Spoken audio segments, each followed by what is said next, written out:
are a lot of good things happening at the South Carolina State Ports Authority. In this edition of Quintin's Close-Ups, I speak exclusively with the President and CEO of the Ports Authority, Jim Newsome. And be sure to download the free Quintin's Close-Ups app in your Apple or Google Play stores. Listen to this interview later on iHeartRadio, and be sure to subscribe to my YouTube channel as well. Jim Newsome, it's so good to see you again. Good seeing you, Quintin. Welcome to our new headquarters. Yeah, and welcome back to Quintin's Close-Ups. Obviously, you're welcome. Obviously, you're the President and CEO here at the South Carolina State Ports Authority. And I want to go back to the press release from March 20th. It reads this: today, South Carolina Ports Authority reported the strongest February container volume in its history and nearly 12% fiscal year-over-year growth. What is it like for you to be President and CEO of this organization? Well, I'm very proud of the organization, very proud of what we've accomplished, and excited about what we have ahead of us. We're handling record volumes today. We also think we'll have a pretty strong March. We're a little bit uncertain about the future, short-term future of trade growth, but I think beyond that, the future's bright. How do you define trade growth right now? Well, trade growth overall is a function of obviously worldwide economic growth. It's been faster than normal in the last half of last year because of the uncertainty of tariffs. Right. But more normally, I think that trade growth has slowed down, but it's still for us, taking us to record levels of volume. We'll grow about, probably for our next year's forecast, about 4 or 5% over this year. How do you come into the discussion about tariffs? Well, we don't really. I mean, we're free traders. We believe in free trade. The board is based on free trade. I mean, this is a long cycle business where we invest a lot of money. So, and we think the wisdom of free trade is evident, and we think this short-term issue with trade will be solved hopefully by the middle of this year. We'll get back to normal growth. And our press release goes on to say this: SCPA moved 178,131 20-foot equivalent container units, TEU, during the month of February, with 1.6 million TEUs handled since the fiscal year beginning in July. As measured by the total number of boxes handled, SPA moved 100,794 pair containers last month, for a total of 896,039 containers fiscal year to date. How many boxes did you guys handle? So we handle, in the month of February, about slightly over 100,000 containers. February is a shorter month, so we do about 10% less volume in that month than normal. And that was significantly over the year earlier.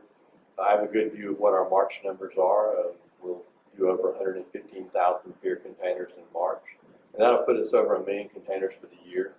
And I think by the time we end the fiscal year in June, we'll be over 1.3 million beer containers and 2.3 million TEU. And you also said this, quote: a strong February contributed to the port's continued growth, with continued volume nearly 6% ahead of our financial plan for the first 8 months of our fiscal year. We anticipate volumes from March to May will be below plan due to the impact of trade uncertainty and a significant number of blanket sailings. But we ultimately expect to achieve, that is, our FY 2019 plan of 1.3 million pair containers. Can you talk to me about that financial plan? Right. So we make a budget every year in conjunction with our board, and that plan was for 1.305 million beer containers. We're sure that we'll exceed that. By the time this year is over. We were confronted with a thing called front loading at the end of last year, which meant that people were shipping quantities in advance of the anticipated tariffs. Right. So we saw some of that that led to a stronger than normal volume, as you said in the press release, or we said in the press release, we're over planned by about 55,000 containers. And March is actually surprisingly good relative to what we thought. I think April and May will see a bit of a decline, but in June, hopefully, we'll return to normal, and I think we'll be above plan, which is our target every year is to be above our volume plan and our revenue and earnings plan.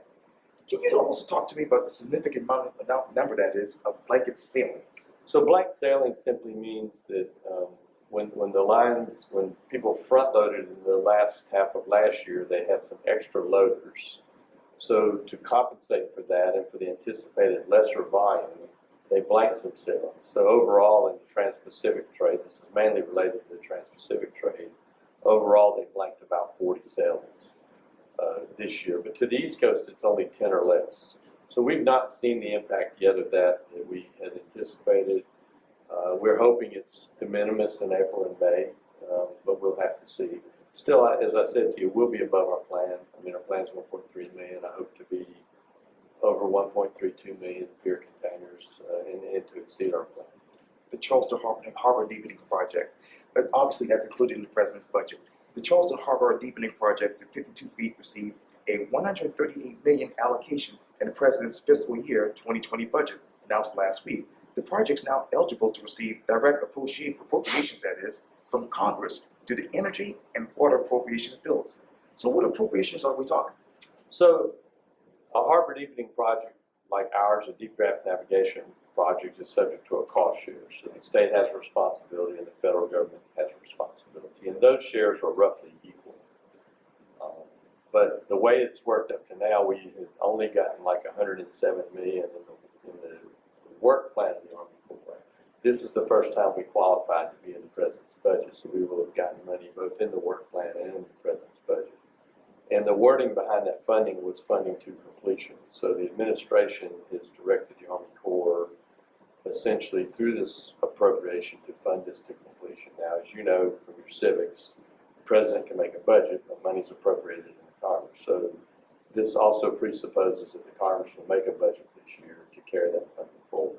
But what that means in practice is it puts us in good shape. The next contract to be let is the contract from the lower harbor to the Wando terminal. And that'll be let before this appropriation is finalized. So we're in good shape to let that contract. Once we have that done, I would say that we're well toward completing the Charleston Harbor Deepening, which should be done by 2021. You also said this about this quote, receiving a significant allocation for the Charleston Harbor Deepening Project in the President's budget was great news for our port and state. The the depth advantage, that is, of 52 feet will add much needed capability in the Southeast, the fastest growing region in the country. This project has been a collaborative effort from its inception, reflecting the hard work of many supporters who are committed to development, that is, delivering a deep water harbor at record speed. What are you talking about when you talk about record speed? So fast in the harbor deepening world, from start of study to end of completion, if you do it in 10 years, that's uber fast. Now, in most people's businesses just say that's not really fast. It's really not fast. It could be done faster.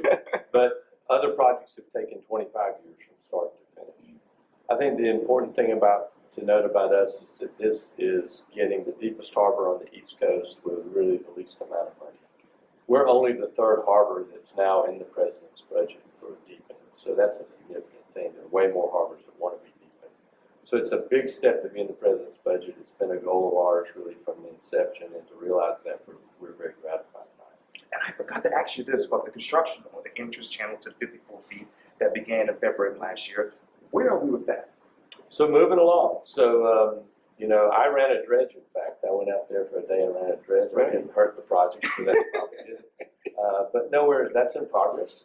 The first part of that was done with some cutter head dredges because there's some very hard material out in the entrance channel. Now we've moved to hopper dredges, different type of dredges. But that is ongoing, and that entrance channel work will continue really throughout the length of the project. So likely the stretch up to the Wando terminal, the entrance channel should all be completed at about the same time, because you really can't use one without the other. It's obvious. It's a long harbor, and you have to have everything coming in place at one time. President Jim Newsome, thank you so much for your time. I really, really appreciate this. Thanks for coming, Quintin. Thank you. Yeah.